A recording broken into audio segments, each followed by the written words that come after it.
નમસ્તે ખેડૂત મિત્રો, આપણે અત્યારે સૌરાષ્ટ્રના ગીર સોમનાથ જિલ્લામાં અરણેજ ગામમાં આવ્યા છીએ. અહીંયાના ખેડૂતે ઘઉંની અંદર નેટસપની બાયોફિટની રેન્જ ઉપયોગ કરેલી છે.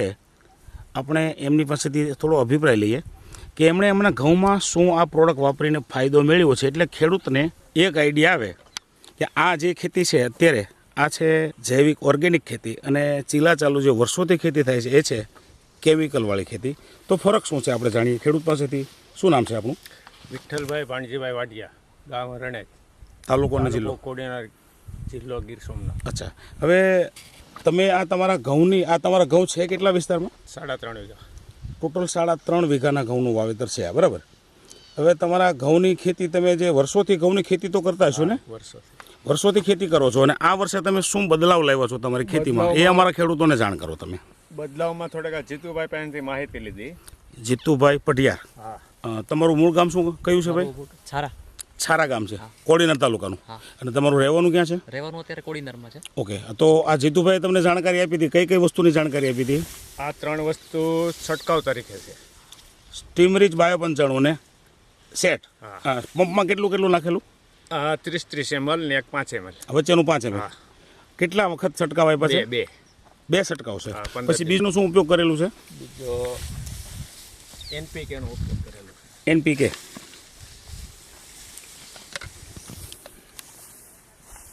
આ 3 નો ઉપયોગ કરેલો છે પિયતમાં. હા. આના કેટલા રાઉન્ડ આપ્યા? 2 રાઉન્ડ. 2 રાઉન્ડ પિયતમાં અને 2 વખત છંટકાવ. 50% કામ આપણે કર્યું છે. 4 વખતના છંટકાવની જગ્યાએ 2 વખત છંટકાવ. હવે તો બી તમને ફાયદો શું દેખાય છે એ વાત કરો. મને આમાં ઘણો દેખાય છે. કઈ રીતે? એક તો ઘઉં એટલા 173 ઘઉં છે, એટલે ઊંચા ન જાય. આટલા ઊંચા ના જાય. દોસ્તો આપણે જોઈએ છીએ આ ઘઉંની હાઈટ. પછી આમ ડુંડીએ ને ઘઉં ભરાવદાર છે. અચ્છા. આ બાજુના ખેડૂતો પણ એ સૂચવે છે કે ભાઈ આ ઘઉં ભરાવદાર દાણો છે, બરાબર છે. હવે તમે આમાં ખાતરનો વપરાશ કઈ રીતે કરેલો છે ભાઈ? ખાતર આમાં વીઘે અમે બાસકું નાખીએ. બાસકો એટલે 1 ગુણી? 1 ગુણી. હા. એટલે આમાં પોણી ગુણી નાખવાની. પોણી ગુણી? 1.5 વીઘા. 1.5 વીઘામાં પોણી ગુણી. અડધું થઈ ગયું ને? અડધો. હા. ઓલામાં 1 ગુણી નાખવાની. પેલો 2 વીઘામાં? હા, 2 વીઘા. ટોટલ તમારા ખાતરનો વપરાશ અડધો થઈ ગયો છે. અને પછી યુરિયાની તમે વાત કરતા હતા, એમાં શું થયું છે? ઓલામાં 2 છંટકાવ આપેલા છે. નબળા ઘઉં થઈ ગયા. નબળા ઘઉં થઈ ગયા છે એમાં. આમાં એક જ છંટકાવ આપ્યો. એક જ છંટકાવ યુરિયાનો છે. બીજી વખત રાઉન્ડની જરૂર પડી નથી આ વસ્તુના વપરાશ પછી. કેમ કે બહુ ઊંચા જાય એમ હતા અને વળે એમ નતા. હા, બરાબર. એટલે તમે યુરિયા પછી આપ્યું નથી. તો લાગે છે યુરિયાની આ પાકમાં જરૂર હોય એવું? ના, હવે અત્યારે કંઈ દેખાતું નથી. પાક દોસ્તો સંપૂર્ણ પરિપક્વ પાક અત્યારે થઈ રહ્યો છે, બરાબર ને?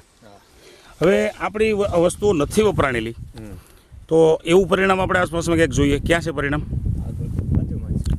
તમારું જ ખેતર છે ને? શું નામ તમારું? મારું નામ નાથાભાઈ. આવો તો બતાવો તો. દોસ્તો અહીંયા આપણે પેલા ડુંડી જોઈને જઈએ કે આ ઘઉંની કેવડી મોટી ડુંડી છે. હા. હવે આપણે બાજુના શેઢે, એટલે કે એક જ જમીન છે, એક જ બિયારણ છે, એ જોઈએ કે અહીંથી આ ડુંડી કેટલી છે હાઈટમાં. શું તમારું નામ છે? મારું નામ નાથાભાઈ રામભાઈ વંશ. નાથાભાઈ રામભાઈ. હવે તમે તમારા અને આ બાજુના ખેતરનો તફાવત તમે મને બતાવો. તફાવત સાહેબ જબરો એટલે કઈ રીતે? ડુંડી બાબત તો જબરો તફાવત. ડુંડી આમ કેટલીક મોટી છે ઓલા ખેતરની? આ કરતાં તો ઘણી મોટી દેખાય. ઘણી મોટી છે. 5-10 દાણા વધુ આપે. 5-10 દાણા વધુ એક ડુંડીમાં આપે તો ઉત્પાદનમાં કમસે કમ 30 થી 40% વધારો આવે કે ના આવે? આવે. અને બીજું તમે ખાતરોમાં કઈ રીતે વાપરેલા છે? અમે આમાં 4 વીઘામાં 3 ઠેલી DAP વાપરેલું. હા. ને 6 ઠેલી યુરિયા વાપરેલું. અચ્છા, યુરિયાનો વપરાશ તમે એના કરતાં ડબલ કરેલો છે. જો લોકો એવું માને છે કે યુરિયાના વપરાશ વગર પાકને મેળવવો મુશ્કેલ છે, તો અહીંયા સાબિત તો થાય છે ને કે યુરિયા વગર પણ પાક થઈ શકે છે. મતલબ જે NPK છે એ તમામ જાતના ખાતરોનું કામ કરે છે, એવું અહીંયા સાબિત થઈ ગયું, બરાબર? હા. તો દોસ્તો અહીંયા આપણે જે જોઈશું ને, આ ડુંડીઓ એકદમ પહેલી ડુંડી કરતાં લગભગ અડધી જ છે, અને પહેલામાં ડબલ ડુંડી દેખાય છે. સાચી વાત છે ને? સરસ. તો એક પાડોશી ખેડૂત તરીકે આમ તમારું શું માનવું છે કે આ વસ્તુ એમણે વાપરેલી છે તો એમને ફાયદો છે કે તમને? એમને ફાયદો એટલે જબરો સાહેબ. હવે આ જે ઘઉંના બિયારણની આપણે વાતચીત કરીએ તો બિયારણમાં કઈ ફરક છે? બિયારણ બે એક જ બિયારણ છે. બિયારણ એક જ હેડે. એક જ શેઢેલી એક જ જમીન છે. અને માવજતમાં એમણે નેટસપની પ્રોડક્ટ ઉપયોગ કરેલી છે. તમે વર્ષોથી ખેતી કરો છો એ કરેલી છે, બરાબર ને? તો આપણે તમે કંઈક બીજા ઘઉંની વાતચીત કરતા હતા કે ભાઈ તમારા ઘઉંની અંદર ઘઉં ખરાબ થઈ ગયા હતા, એ ઘઉં ક્યાં છે? આગળ દોસ્તો હવે જે આપણે આગળ જઈ રહ્યા છીએ એ ખેતર છે કે અહીંયા જે થાંભલાની નજીક જે એક સેટો દેખાય છે. શું કહેતા હતા તમે આ ઘઉં વિશે? આ ઘઉં મારે માંડવી હતી ચોમાસે હા મગફળી. હા એ મગફળીમાં ઘાસની દવા છટાઈ ગઈ હા એટલે થોડીક જમીન બગડી ગઈ છે. હા, હા. એટલે મેં માટે ઘઉં ઉત્પાદન કર્યા તો ઘઉં બેસી ગયા. ઘઉં વાવેતર કરેલો ઘઉં આમ ઉગતાથી આ બેસી ઉગતા ગયેલા દાસતા જતા. વિકાસ એટલે- નહોતો થતો. હા, વિકાસ હા. નહોતો થતો એટલે પછી? મેં પછી આ દવાનો પ્રયોગ કર્યો. હા જે આપણે પહેલા ખેતરમાં ઉપયોગ કરેલી છે તે. ખેતરમાં કરી એમાં એટલે થોડીક મને વળતર મળી. એટલે વળતર મળી હતી એ દવા છાંટ્યા પછી તમને આમ જમીનમાં શું નુકસાની થઈ હતી? નુકસાની એટલે બધા આમ દાસતું થતું. હા હા ઘઉં છે ને બેસતા જતા ને દાસતા જતા. વિકાસ નહોતો થતો અને પીળા પડતા જતા હતા. પીળા. બરાબર. અને એગ્રોવાળાએ શું કીધેલું તમને? એ કે મને કે બીજો થાલ કરશો એમાં થોડી નુકસાની થાય. ટૂંકમાં માંડવી પછીનું કોઈ વાવેતર કરશો એમાં તમને નુકસાની થશે. હા એનો મતલબ કે એ વસ્તુ જમીનને નિષ્ક્રિય કરે છે, જમીનને ખરાબ કરે છે, એટલે પાકનો વિકાસ થતો નથી.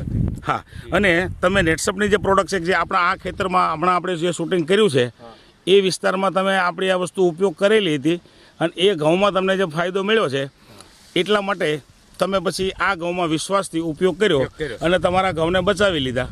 એટલે કે જમીન તમારી સક્રિય થઈ ગઈ અને તમારા ઘઉં પહેલાં ઘઉંની બરાબર પાછા આ ઘઉં પણ વિકાસમાં આવી ગયા છે. બરાબર છે. તો જે વસ્તુ તમે તમારા ખેતરમાં ઉપયોગ કરેલી છે તો આ વસ્તુથી આમ તમને સંતોષ ખરો કે નહીં? હા ઘણો સંતોષ છે એમ. તો ખેડૂત સુધી આપણો આ સંદેશ પહોંચાડવો જોઈએ. હા જરૂર.